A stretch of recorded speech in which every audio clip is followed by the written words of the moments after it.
नमस्कार, आप देख रहे हैं न्यूज 24। आपके साथ मैं हूं अभिलाषा पाठक। बड़ी खबर आ रही है। मीटिंग के बाद एलजी पर सीएम केजरीवाल ने आरोप लगाए हैं। उन्होंने कहा एलजी ने मुझसे कहा कि मैं एडमिनिस्ट्रेटर हूं। एलजी ने यह भी कहा कि सारे काम मैं ही करूंगा। केजरीवाल ने कहा कि मीटिंग के बाद ये बातें एलजी ने उन्हें कही है और मैंने एलजी से मिलकर काम करने का निवेदन किया। कोई भी निर्णय लेने का अधिकार नहीं है, ये संविधान पीठ में लिखा हुआ है। ये दूसरा एक और पेज, ये 231 पेज पे मैंने दिखाया।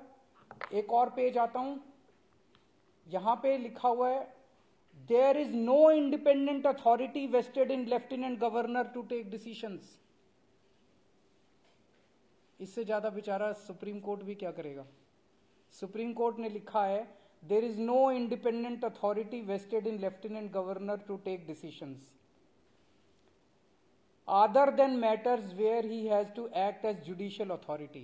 मतलब कहीं जैसे किसी की दो पार्टियों की सुनवाई करनी हो, कई बार जैसे राशन की दुकान के कैंसिल करने का होता है दोनों पार्टियों के, ऐसे कुछ एक मुद्दे लेके जहां पे एलजी साहब एक न्यायाधीश की तरह एक्ट करते हैं और किसी भी पावर उनके पास इंडिपेंडेंट डिसीजन मेकिंग की पावर नहीं है। ये दोनों में लिखा हुआ है साफ साफ। इससे क्या सा, ये मैंने आपको डिस्ट्रीब्यूट कर दिया, आप लोगों के पास है। इसको जरा सा अच्छे से चला दीजिएगा टीवी पे भी, और उसको कल अखबारों में भी हेडलाइन छाप दीजिएगा that LG has no independent decision making power. ये सुप्रीम कोर्ट बोल रहा है।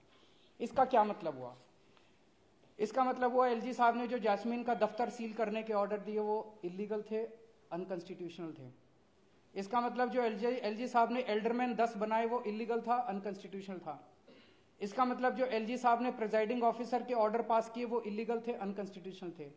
इसका मतलब जो 164 करोड़ रुपए की रिकवरी के ऑर्डर एलजी साहब ने पास किए वो इलीगल थे, अनकंस्टिट्यूशनल थे।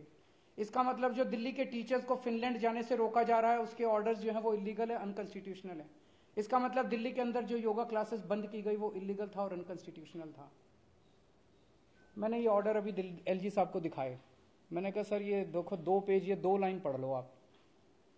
अब मेरे को बताओ, जब सुप्रीम कोर्ट साफ साफ कह रहा है कि आपको कोई आदेश इंडिपेंडेंटली पास करने की वो नहीं है, आजादी नहीं है, तो आप कैसे पास कर रहे हो? तो एलजी साहब कहते हैं ये सुप्रीम कोर्ट की राय हो सकती है। तो मैंने कहा क्या मतलब? कहते हैं संविधान में लिखा है कि मैं एडमिनिस्ट्रेटर हूं। एडमिनिस्ट्रेटर कुछ भी कर सकता है, किसी भी विषय पे कर सकता है। मैंने कहा सर इसका क्या मतलब हुआ? कहते हैं कि अगर सर मुझे लगेगा कि सरकार कुछ गलत काम कहीं कर रही है तो मैं किसी को भी कोई भी आदेश दे सकता हूं। मैंने कहा सर ये